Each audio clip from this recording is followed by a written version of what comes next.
Bon, définition du Larousse. Introversion, tendance à se replier sur soi-même. Et ça, c'est moi. Mais c'est pas en mode j'aime personne, donc je me mets dans mon coin. Non, non, c'est pas ça. Et même en fait, selon la science, il y a une différence biologique entre extraverti et introverti. En fait, c'est une histoire de dopamine apparemment. Et les introvertis auraient besoin que leur taux de dopamine soit assez bas. Et donc en fait, quand il y a trop d'interactions sociales, ça fait trop de stimuli. Et donc ce trop plein, ça fait que la personne introvertie a besoin de stopper l'arrivée des stimuli. Et donc, il se replie sur lui-même pour pouvoir retrouver ses esprits en fait en quelque sorte. Les introvertis dépensent énormément d'énergie quand ils sont entourés de beaucoup de gens, surtout des gens qu'ils connaissent pas. Parce que justement il y a trop de stimuli, il y a trop de nouvelles choses, c'est des nouvelles personnes, il faut s'adapter, il faut penser à ce qu'on peut dire, est-ce qu'il faut pas dire, quelle est cette personne, enfin il y a trop de questions, trop de choses à gérer en fait, entre guillemets. Alors peut-être que c'est que les introvertis ont du mal justement à gérer les gens, ou alors ils ont besoin de beaucoup d'informations pour pouvoir interagir avec les gens. Je sais pas si c'est ça exactement. Moi, je le ressens un petit peu comme ça. Quand je connais pas quelqu'un, il me faut beaucoup de temps pour savoir comment réagir avec cette personne. Alors que peut-être que les extravertis, eux, ils se posent pas trop la question. Ils sont qui ils sont, ils y vont, ils y pensent pas. Peut-être, je suis pas sûre que ce soit ça. Mais bon, ça, c'est la manière dont le cerveau fonctionne. Et du coup, c'est un état qui évolue. Quand j'étais plus jeune, bon, il y avait aussi la timidité, donc c'est un peu... L'intimidité, en tout cas, c'est pas la même chose que l'introversion. Enfin, je suis pas timide comme j'étais à 10 ans, quoi. Largement pas. Je peux aller parler à n'importe qui dans la rue si j'ai besoin de leur dire quelque chose. Mais si eux, ils viennent interagir avec moi et que je suis pas prête, ou que j'ai pas envie, bah là, je vais avoir beaucoup plus de mal. Mais c'est pas de la timidité, c'est juste une sorte de... une difficulté à interagir n'importe quand, avec socialement. Mais en tout cas, on n'est pas soit extraverti, soit introverti, on est un petit peu entre les deux, et un petit peu une espèce de pourcentage en fait, ou sur une ligne, on est quelque part, par là quoi. Et donc moi, je suis plutôt du côté introverti. Je suis pas extrême, mais je suis quand même plutôt de ce côté-là. Et je pense que tout le monde qui me connaît peut comprendre. Je suis souvent dans ma tête, on m'a dit que j'étais un peu dans ma bulle, mes amis m'ont dit ça. Et donc c'est ce besoin de vie intérieure, une vie intérieure qui prend de la place en fait dans ma vie. Peut-être que c'est justement une conséquence de cette introversion parce que j'ai trop de stimuli, que du coup il faut que je me retrouve avec moi-même pour aller mieux. Du coup j'ai une vie intérieure très riche. Et bon, en gros, faut retenir, trop de gens, c'est épuisant. Parce que, comme on va le voir juste après, même rien qu'une personne, ça peut être vraiment très épuisant. Parce que donc voilà, être introverti et parent, comment ça se passe? Bah, le plus gros problème, c'est que justement, quand on a des enfants, surtout en bas âge, ils sont toujours avec vous. Là, moi, je suis à la maison parce que je suis en congé maternité. Ma fille est avec moi tout le temps. Alors un petit peu à la nurserie, mais du coup, je reste quand même avec mon bébé. Donc, je suis en interaction sociale constante, à part la nuit. Et encore. Donc comment ça se passe la vie à la maison pour un parent introverti? On est rarement seul, voilà, comme je viens de le dire. Trop peu de temps pour se retrouver avec moi-même, donc voilà, si j'ai une hyperstimulation avec ma fille, ben je peux pas vraiment la laisser toute seule. Je peux pas vraiment m'enfermer dans un coin et retrouver mes esprits, quoi. Et il y a vraiment une hyperstimulation, surtout là maintenant qu'elle commence à parler, enfin depuis qu'elle a à peu près 1 an et demi. Le maman, toutes les 2 minutes, parce qu'à chaque début de phrase, c'est ça qu'elle dit. Maman, je veux faire ça. Maman, à manger. Maman. Si vous avez des enfants, vous le savez, mais ce maman là, le fait qu'on t'appelle en fait, ça crée un stress biologique en fait. Biologiquement, il y a un effet de stress parce qu'on t'a appelé, donc tu es en alerte, tu réagis. Et en fait, d'avoir cet état de stress ou cette alerte toutes les 2 minutes, ben ça veut dire qu'on est en système d'alerte toute la journée, quoi. Et c'est épuisant. Je pense que c'est épuisant pour tout le monde, hein, introverti, extraverti, peu importe. Mais alors, introverti, je pense que c'est encore pire. Parce que justement, ça fait cette hyperstimulation. Et on n'a pas le temps de se retrouver avec soi-même. Donc, super fatigant, physiquement et mentalement. Hein, je crois que c'est l'une des plus grosses raisons pourquoi certains parents disent qu'aller travailler, ça leur permet de se reposer. Donc évidemment, il y en a qui vont dire « Mais si, quand t'as des enfants, t'as 2 minutes ici, t'as 2 minutes là. » Ouais, mais 2 minutes, c'est pas assez, on est d'accord. Enfin, je sais pas comment font les autres, hein, évidemment. Mais moi, j'ai besoin de beaucoup plus de 2 minutes, même 1 heure en général. J'ai pas eu le temps de me reconnecter avec moi-même presque. Avant d'avoir des enfants, j'ai toujours adoré ces moments où j'étais seule. J'avais toujours mes groupes d'amis, j'avais envie de voir plein de gens, j'adorais passer du temps avec les gens que j'aime, mais j'avais besoin d'énormément de temps tout seul. J'adore toujours ça, sauf que là je peux plus. Je pense que les vidéos ça me permet un petit peu ça en fait, c'est mon moment seul. Voilà, 2 minutes par ici, 2 minutes par là, ça me donne pas le temps de réfléchir, j'ai besoin de réfléchir. J'ai besoin de continuer à modeler ma vie intérieure. Et je peux même plus le faire comme avant quand je prenais 1 heure pour m'endormir, parce que depuis les enfants, je m'endors en 2 minutes chrono.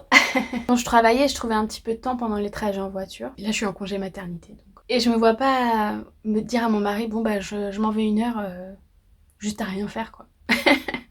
D'un côté, je pourrais, hein, on est d'accord, mais je me sentirais coupable déjà. Bah, j'aime bien le moment en famille aussi, donc j'ai pas envie de gâcher ça. Donc je me dis, bon, je ferai ça plus tard, quand ils seront un peu plus grands. Sinon, la vie à l'extérieur. Alors, avoir des enfants, c'est s'occuper de ses enfants, mais c'est aussi tout un nouveau monde qui s'ouvre à nous. C'est le monde de la socialisation avec les autres mamans et les autres enfants. Quand on va au parc, il y a d'autres gens qui viennent te parler parce que tes enfants interagissent ou parce que les autres mamans ont envie de parler. Et des fois, il y a des enfants, ils font des choses. Je sais pas si on est censé les aider ou pas. Qu'est-ce que je dois faire? Est-ce que si un enfant tombe, est-ce qu'il faut que je l'aide? Est-ce qu'il faut que j'appelle sa maman? Est-ce que je m'en fous? Est-ce que... Je sais pas. Et ça me stresse. Alors je sais pas, c'est de la timidité, de l'introversion, ou je sais pas si ça a un nom. Les nouvelles situations me stressent quand je sais pas comment réagir. Parce que je sais qu'il y a des parents, des mamans, qui aiment pas qu'on touche leur enfant. Ça, je savais pas avant. Parce que ma fille, elle va parler à tout le monde. Elle demande quelque chose et la personne vient me demander est-ce que j'ai le droit de donner un petit biscuit à votre enfant? Est-ce que j'ai le droit de toucher votre enfant? Et je connaissais pas ce genre de choses, moi. Alors peut-être que c'est qu'en Angleterre, je sais pas. Donc voilà, toutes ces normes sociales inconnues qu'il faut gérer. Et comme je disais, des fois, quand je vois des mamans au parc, il n'y a pas de problème. Si j'ai des choses à dire, ou je sais pas, il y a des moments où je peux discuter, il n'y a pas de problème. Mais il y a des moments où on vient me parler, je peux pas, je sais pas, j'ai pas envie de parler, j'y arrive pas, j'ai rien à dire, je sais pas quoi dire. Il y a vraiment beaucoup de situations dans ma vie où je sais pas comment réagir et donc ça me stresse et donc je me replie sur moi-même. À force d'être confrontée à ces situations, ben j'en viens à être à l'aise et là je peux être moi-même quoi. Mais ce qui m'a fait penser à cette vidéo, c'est parce que là on vient de déménager et notre jardin n'est pas un jardin avec beaucoup d'intimité. Hein. C'est juste des barreaux donc on voit à travers quoi. Et les gens nous voient et apparemment les gens, nos voisins d'à côté sont extravertis parce que à chaque fois qu'ils nous voient, ils nous parlent. Donc ça peut plaire à certains. Moi, ça me convient pas du tout. De devoir parler à des inconnus tout le temps pour ne rien dire, ça n'a aucun sens pour moi. Et donc, ils ont des enfants, il y a plein d'enfants autour, c'est génial pour ma fille, mais du coup, tous les enfants, ils viennent chez nous des fois, et moi, je suis incapable de gérer cette situation. Je ne connais pas ces enfants, je ne connais pas leurs parents, je ne sais pas ce que je dois faire, ce que je dois pas faire. Ça me paralyse, ça me panique. Et donc, je laisse ça à mon mari, qui lui sait gérer ce genre de choses apparemment, donc... Mais je me suis... Franchement, je pensais pas être à ce point-là. Le moment où tous ces enfants se retrouvaient dans mon jardin, et franchement, je savais pas quoi faire. Donc je suis arrivée dehors, et vous voyez comme dans les films, j'ai reculé doucement, comme si personne m'avait vue, et je suis re-rentrée dans la maison, tranquillou. Et j'ai laissé mon mari tout seul dehors à s'occuper de ça. Mais du coup, pour ma fille, en tant que parent, ça m'emmerde, parce que... va y en avoir plein des situations comme ça, nouvelles. Enfin, j'espère que ce sera pas un frein pour ma fille, en fait, dans son parcours d'enfant. Et puis, troisième point, comme je l'ai dit, ma fille, elle est extravertie. Alors, comment ça se passe? Une maman introvertie et une fille extravertie. Bon, elle a que presque 3 ans, là. Mais quand même, on voit une grosse différence. Elle parle tout le temps, mais elle n'arrête pas. Alors que moi, je ne parle jamais. Je parle le moins possible. Je sais pas, j'ai pas ce besoin de parler constamment comme ça. Et pour moi, c'est très fatigant. Parce qu'elle me parle, donc je suis obligée de lui répondre tout le temps. Et punaise. Ça, c'est vraiment... Je pensais pas que ça allait être aussi usant. Et comme je disais aussi, elle a peur de rien socialement. Elle va voir tout le monde. Elle adore être avec les autres. Elle adore le contact humain. Elle adore la socialisation. La sociabilisation. Et c'est génial pour elle. Franchement, je trouve ça super. C'est super pour elle, pour le futur. Génial. Sauf que du coup, bah, moi je me retrouve un petit peu dans des situations, voilà quoi. Au supermarché, elle va parler avec tout le monde. Du coup, les gens vont me parler à moi. Et moi, j'ai pas forcément envie de parler à ces gens, etc. etc. C'est un peu comme quand tu vas au supermarché avec ta mère dans ton village ou dans ta ville et que tout le monde vient lui parler et qu'il reste 1 heure à parler et que toi, ça te fait chier, ça te saoule. Et voilà, c'est pareil, sauf que c'est avec ma fille, quoi. Donc, je redis, c'est génial pour elle, je trouve ça super. J'aimerais bien être comme ça d'un côté. Ce serait beaucoup plus simple, j'aurais beaucoup moins de questions à me poser, beaucoup moins de stress.